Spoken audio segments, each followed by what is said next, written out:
सामना करणे आपण शिकलेलो नाही। सभापति महोदय, बहुत बहुत धन्यवाद आपका। आपने मुझे बजट पे अपनी बात रखने का अवसर प्रदान किया। मैं अपनी बात को शुरू करते हुए बहुजन समाज में जन्मे सभी संतों, गुरुओं और महान पुरुषों को नमन करता हूं। साथ साथ मैं भारत की महान जनता का भी धन्यवाद करता हूं कि उन्होंने लोकतंत्र की रक्षा इस बार की है। सभापति महोदय, पिछले 10 सालों में सरकार की नीतियों के कारण गरीब और गरीब हुआ और अमीर हुआ है, यानी गरीबों और अमीरों के बीच फासला बढ़ गया है। सारे देश की संपत्ति को चंद अमीरों के हाथ में दे दिया गया है। ये हमारे संविधान की मंशा और समतावादी समाज के लक्ष्य के खिलाफ है। अतः हमारी नीतियां गरीबों के पक्ष में भी होनी चाहिए।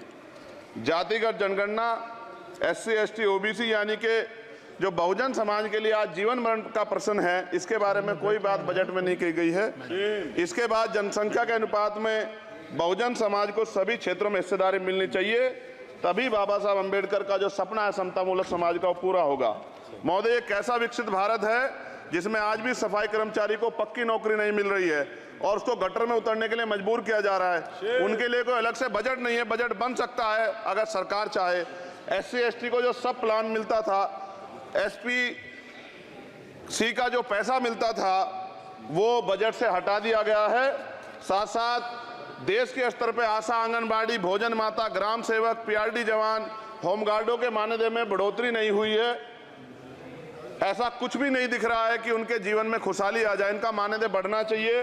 विधवा, वृद्धा, विकलांग पेंशन प्रत्येक महीने 500 रुपए से बढ़ाकर 5000 रुपए की जानी चाहिए, क्योंकि महंगाई बढ़ रही है। देश में प्रधानमंत्री जन कल्याण योजना के तहत SC ST OBC और मुस्लिम को कितने घर दिए गए, इसका कोई आंकड़ा सरकार के पास नहीं है। देश में इसी तरह SC ST OBC के लिए कितने परिवारों को शौचालय की व्यवस्था कराई गई। आज भी सिद्धार्थनगर जैसे जिले और तमाम जिले जो हैं, वहाँ शौचालय की व्यवस्था नहीं है। इस पर ध्यान देना चाहिए। देश भर में SC ST OBC के जो रिक्त पद पड़े हुए हैं, बैकलॉग भरना चाहिए। सरकार ने कुछ नहीं कहा। ये कैसी विश्व की 5वीं अर्थव्यवस्था है जिसमें आज भी SC ST पे अत्याचार हो रहा है, महिलाओं के साथ रेप हत्या हो रही है। NCRB का डाटा पढ़ेंगे तो खून के आंसू रोने पड़ेंगे। युवा बेरोजगार है, सड़कों पे 80 करोड़ लोगों को 5 किलो राशन में जीवन यापन करना पड़ रहा है। जो बजट SC ST को मिलता है, मेरे दाएं तरफ जो साथी बैठे उनको बुरा लगेगा, कर्नाटक में 14,732 करोड़ रुपए इन्होंने दूसरी योजना में लगा दिए और मध्य प्रदेश में आपने 95 करोड़ रुपए जो है दूसरे बजट में लगा दिए। हमारा जो मिलता है उसको तो मत छीनो भाई। MSP की लीगल गारंटी कोई बात नहीं हुई है। किसानों को जो 6,000 रुपए मिलते हैं उसको बढ़ा के 12,000 रुपए करना चाहिए और फसल बीमा जो है उसका सारा प्रीमियम सरकार भरे, किसानों पर बोझ ना लगे। रिजर्वेशन प्रमोशन में लागू नहीं किया गया, पुरानी पेंशन को बहाल नहीं किया गया, इस पर चर्चा नहीं हुई। देश में मनरेगा समय न्यूनतम मजदूरी की दर 700 रुपए होनी चाहिए। समान काम समान वेतन पॉलिसी लागू होनी चाहिए। जो रसोई की चिंता करते हुए 500 रुपए प्रति सिलेंडर से ज्यादा के दाम नहीं होने चाहिए, जो महिलाओं को राहत मिल सके। बिजली के दामों में भी कमी होनी चाहिए। बेरोजगार युवाओं को 5,000 रुपए भत्ता मिलना चाहिए, जो बेरोजगार युवा जो है अपनी पढ़ाई या अपना खर्चा उठा सके। मैं अपने क्षेत्र के विषय में महोदय आपसे कहना चाहता हूं कि पश्चिम यूपी में नगीना में एक एम्स बनना चाहिए, एक IIT बननी चाहिए, एक IIM बनना चाहिए। नगीना लोकसभा में उद्योग धंधे लगने चाहिए।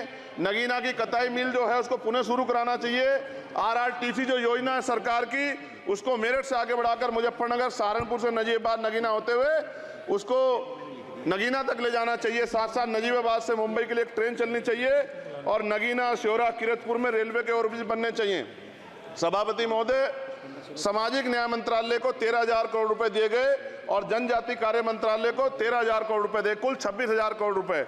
जो कुल बजट 48.20 लाख का लगभग 0.54% है, जबकि हमारी संख्या 25% से ज्यादा SC ST की और बहुजन समाज की मिलाओगे तो 85% से ज्यादा है।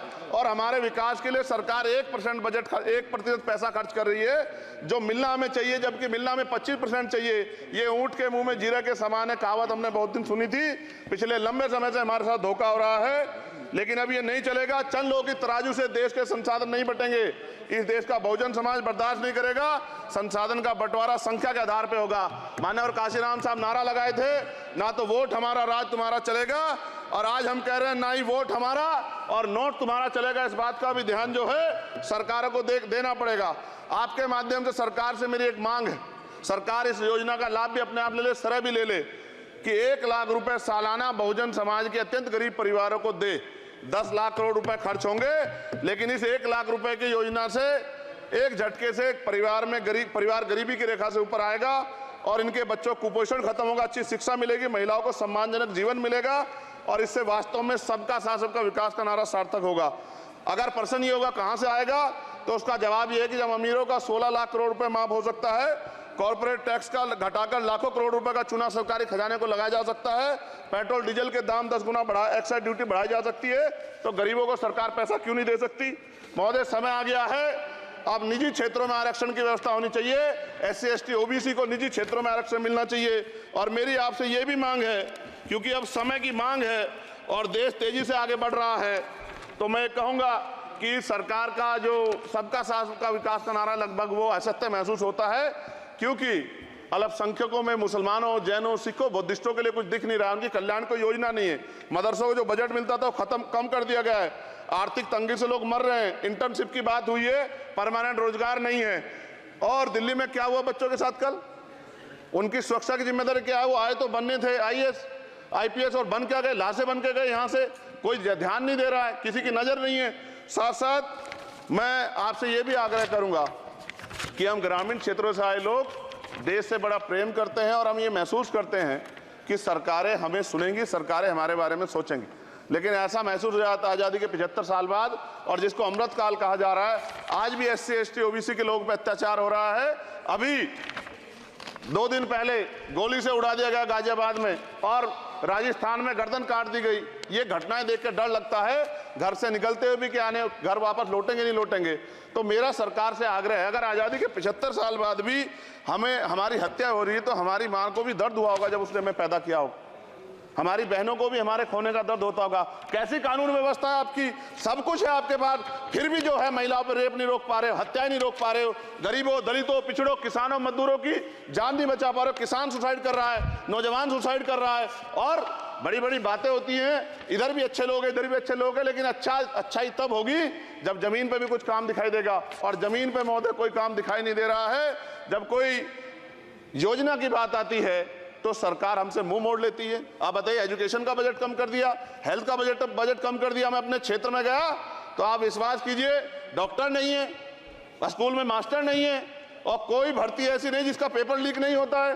तो देश किस तरफ जा रहा है और इसमें नौजवानों का भविष्य क्या है, इसके बारे में हमें चिंता करनी चाहिए। और अंत में अपनी बात को खत्म करते हुए मेरा आपसे आग्रह और आपके माध्यम सरकार से आग्रह है कि यहाँ बाहर बाबा साहब अम्बेडकर की मूर्ति लगी हुई थी एक, वो करोड़ों लोगों की आस्था से जुड़ा विषय है, और आप विश्वास करो इतना गुस्सा है उसको लेके।